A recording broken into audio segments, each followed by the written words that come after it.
Alright, hello and welcome back to some more Halo 2 Anniversary Edition. um, I'm just gonna do this one mission today and then probably cut it in half later. Kinda because I feel a bit like shit still. I don't know if I said that last time I recorded stuff, but I do. And then I'm gonna record a couple more Starcraft missions. Yeah. That's what I'm gonna do today. I'm only doing one mission today also because the next set of missions are the Arbiter, so, yeah.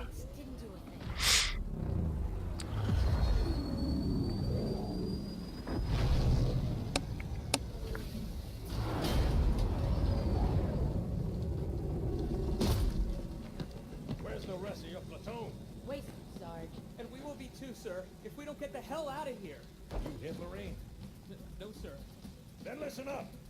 The chief is gonna jump in this tank and blow up any inhuman son of a bitch dumb enough to get between him and the prophet of regret. Pull yourself together, because you're going with it. What about that scarab?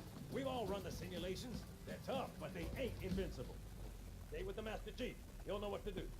Yes, sir, Sergeant. Thanks for the tank. He never gets me anything. Oh, I know what the ladies like. Charge!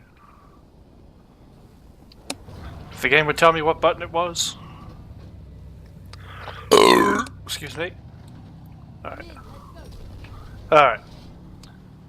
Well, it seems to be going better than it did the first time I recorded. There's no lag between the two at the moment anyway. But who knows, that could change at any time. And I hope it doesn't. The ghost exploded. Can I get that one? Yeah. So yeah, I'll next time I record I wanted to make sure I didn't. Basically I just want to do all of the Master Chief missions and then I'm really saying all this wrong. I wanted to make sure I did all the Arbiter's missions together as opposed to doing like one mission of Master Chief, one mission of Arbiter in a recording session. So I'm just going to record this mission today and then I'll do... Oh, didn't even see that guy. And then I'll do the Arbiter's missions next time I record. Yeah, that's what I'm planning to do at least. Oh, that guy took a rocket head on. I mean a tank shot head on.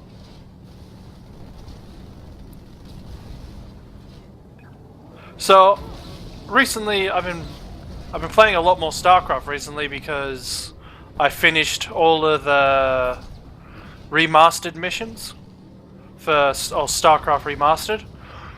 I'm happy to say I didn't cheat at all until the very last mission in Brood War. That fucking mission was so fucking hard. God damn. Although I probably approached it a little bit wrong because I went straight toward the Protoss base without taking one of its outlying bases. But still, fuck me. That mission was hard as hell. I managed to destroy one base of the Protoss. And then I took out like half of their main base for the Protoss. Just so you know, there's me at the very center of the map. There's a Terran to the a Terran to the west, a Terran to the north, and Protoss to the south. Although it's really more like northeast, southeast, and then straight west. So I'm kind of like surrounded on all sides by two Terran and a Protoss, which really sucks because of the fucking siege tanks. But their siege tank aren't anywhere as bad as the fucking caterpillars whose name I forget. Always bloody forget. I know their weapon is called a scarab.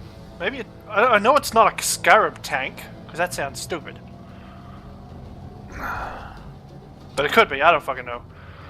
But yeah, I kept making armies of Hydras and an entire army of Ultralisks. Normally, in the missions prior to this one, that would be enough to totally wipe out the enemy. A whole group of fully upgraded Ultralisks and Hydras would usually wipe up the base. this was not so against the Protoss, because the Protoss would fucking annihilate my armies with those stupid scarabs. Just dealing 50% of damage to like 3-4 Ultralisks, completely annihilating their health. So every time I'd attack, I'd get totally fucked up by scarabs. I'd destroy the robotics bay, I'd destroy their nexus, but they'd just fucking rebuild it before I could get my next army in there. It really pissed me off. However, I did discover about halfway through the Brood War games that the AI start with 60,000 minerals and gas. 60 fucking thousand. That's quite a welcome party. That's bullshit. So, and then that pissed me off even more when I realized they don't need to mine gas. They don't need to mine minerals. Basically, they're just stealing the minerals and gas that I could potentially harvest. Because they don't need it. So the longer I take to get a base is the more minerals and gas that they steal from me, which would potentially lead to me getting fucked on resources.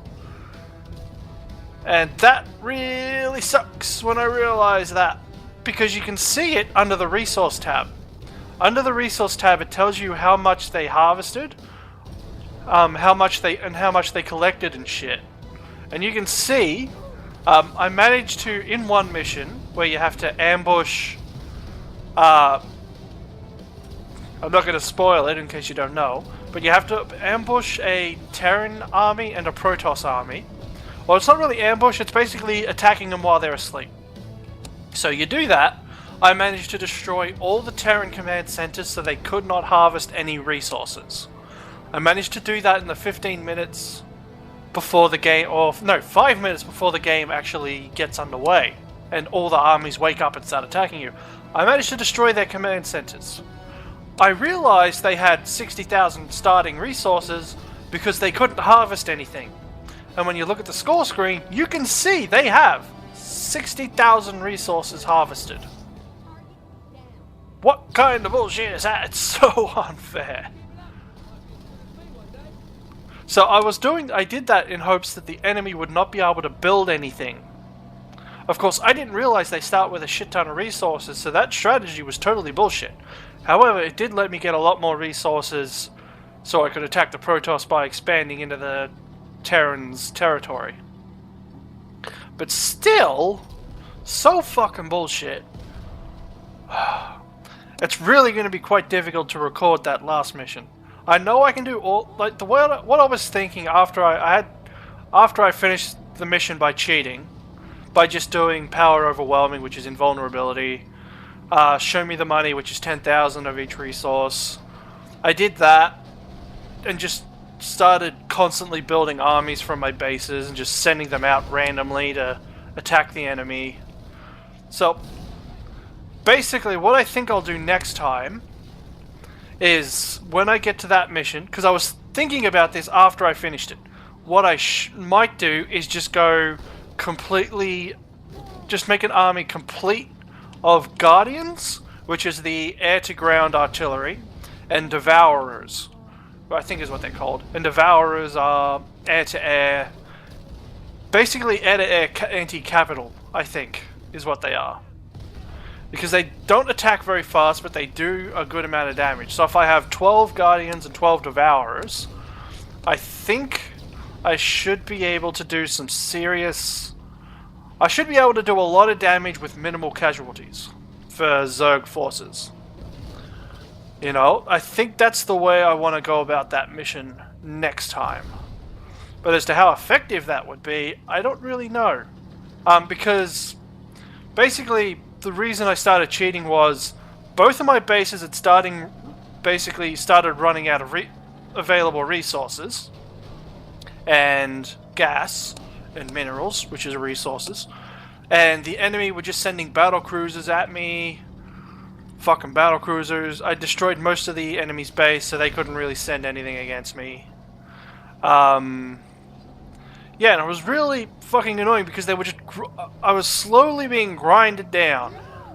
So I couldn't actually build up enough of an army to actually go get the fucking enemy anymore. And that was really screwing me pretty hard. So maybe... I think it also probably would have gone better if I'd gone after the Terrans before the Protoss. Mainly because of those fucking Scarab tanks. But if I just... taking one of the bases from the Protoss is one thing. But I shouldn't have gone after their main base once I'd done that. Especially with a ground-based army when I knew they had Scarabs. I just kept trying regardless. Because I wanted to do it. I wanted to take out the Protoss first because I knew they'd have fucking Scarabs. And those fucking really do suck. So yeah. I did want to try and get rid of them first more than anything. But that really ended up fucking me because of the Scarabs. And I kept sending Ultralisks against Scarabs. So, if I know that strategy actually works really well against Terran because siege tanks don't do anywhere near as much damage as a Scarab tank does. And I think that's because Scarab tanks actually cost resources to make their units. Which in the end really sucks.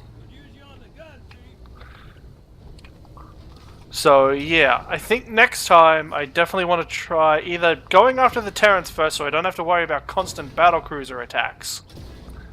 Have a Guardian defense squad so I can deal with any carriers or battlecruisers that attempt to come over the land. My defenses were fine aside from the occasional siege tank which would sit just out of range of both lurker defenses and sunken colony defenses. And then there's fucking... what's the other thing? But I didn't really have much problems with Protoss attacks because I could easily push them back thanks to my lurkers. But then the main issue was, like I said, the siege tanks which would sit just out of range, and then I'd probably have the same problem with Scarab tanks sitting just out of range, although, like I said, I could probably have... If I had an air force of Guardians and Devourers, I could certainly deal with that. Or if I had a couple of Queens that could use Parasite. No, not Parasite. What are they called? What's that fucking ability called that instantly kills a unit while spawning two little fucking things that just attack? I don't remember what they're called, but I know they work against siege tanks. I don't know if they work against the Scarab tanks. Whose name I've totally forgotten. Yeah, and I'm just going to keep calling them Scarab tanks. What else is there? But yeah, that mission, I really do keep thinking about how I could have done that mission better. But yeah, I probably should have gone after the Terrans first. Or at least one of the two Terran armies. Because there's a red Terran army and a white Terran army. So I probably should have gone after one of those two first. I think the Reds would have been better because then that separates... The Red army was in the west. While the White army was in the northeast and the Protoss was in the south? The southeast. So if I'd gone after the Red, that would have separated north and south pretty well, I think. Yeah, so that would have definitely worked a lot better had I done that. Then I also could have claimed their resource points. Their buildings are also a lot... Terran buildings are also a lot easier to destroy than Protoss. Not to mention, Protoss armies are just far more durable than they are in Starcraft 2, I'll say that much for sure. Don't know why. But they certainly felt more durable. Oh, come on, just hit the fucking weapons. Fucking hell. But yeah, I definitely should have gone after the Terrans first, because that the army of Ultralisks alone probably would have wiped them out. The battlecruisers, I don't like using Scourge. I don't like using Scourge because they're so fucking gas intensive. 2 Scourge, 75 gas, and it takes 3 to 4 Scourge to destroy 1 battlecruiser or carrier. So it's not exactly cost effective to fucking do that. I'll take that. And that really does piss me off because it's so difficult to get rid of battle cruisers and carriers when the enemy have near infinite resources.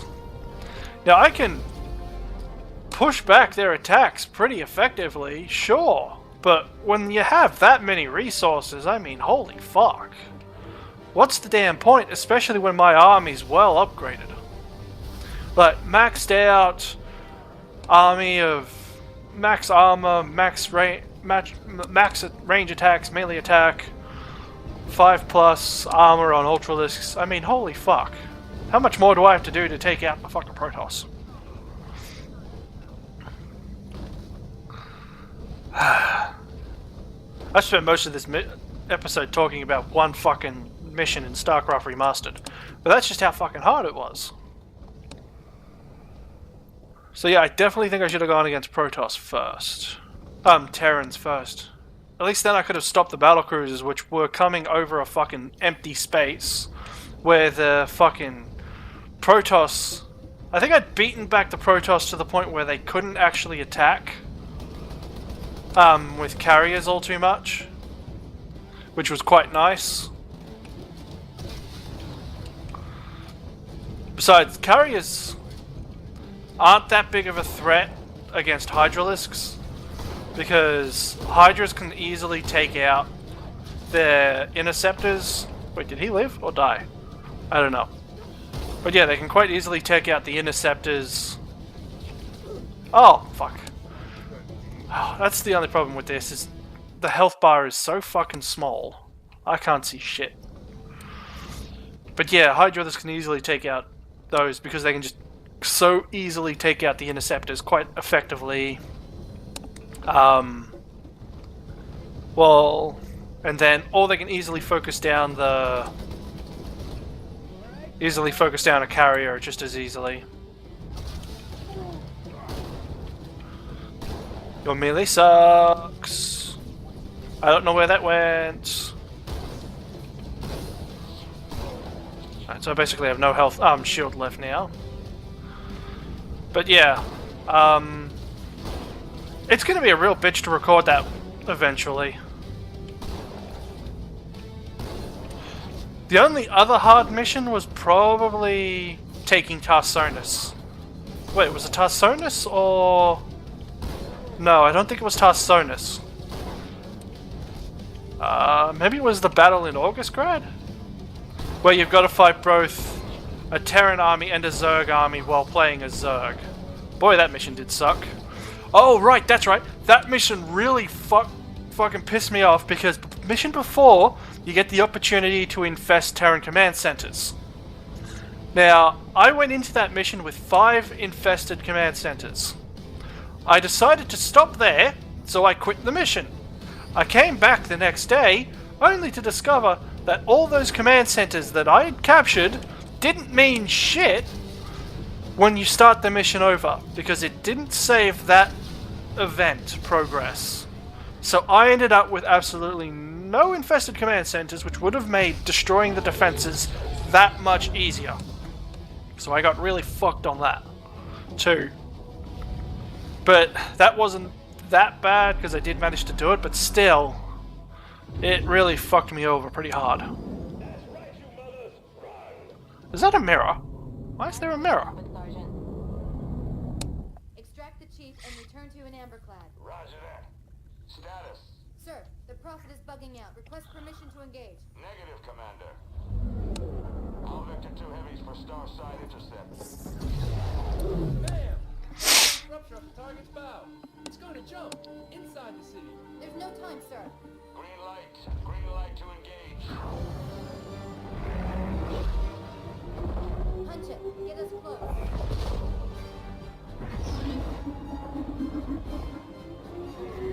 Ma'am, without a destination solution. We are not losing that ship.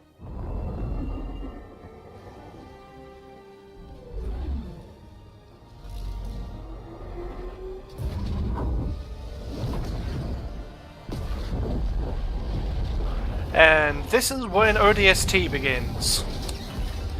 This is why it should have been called Halo 2 ODST. And now I'll start the ODST campaign. Not really, but I'd love to do that. But we'll finish Halo 2 first before we go to ODST. But yeah, that's where the ODST campaign begins, and that's where I'm going to stop recording because I think it's it's either 2 or 3 missions that are the Arbiter's missions. Let's see, we attack.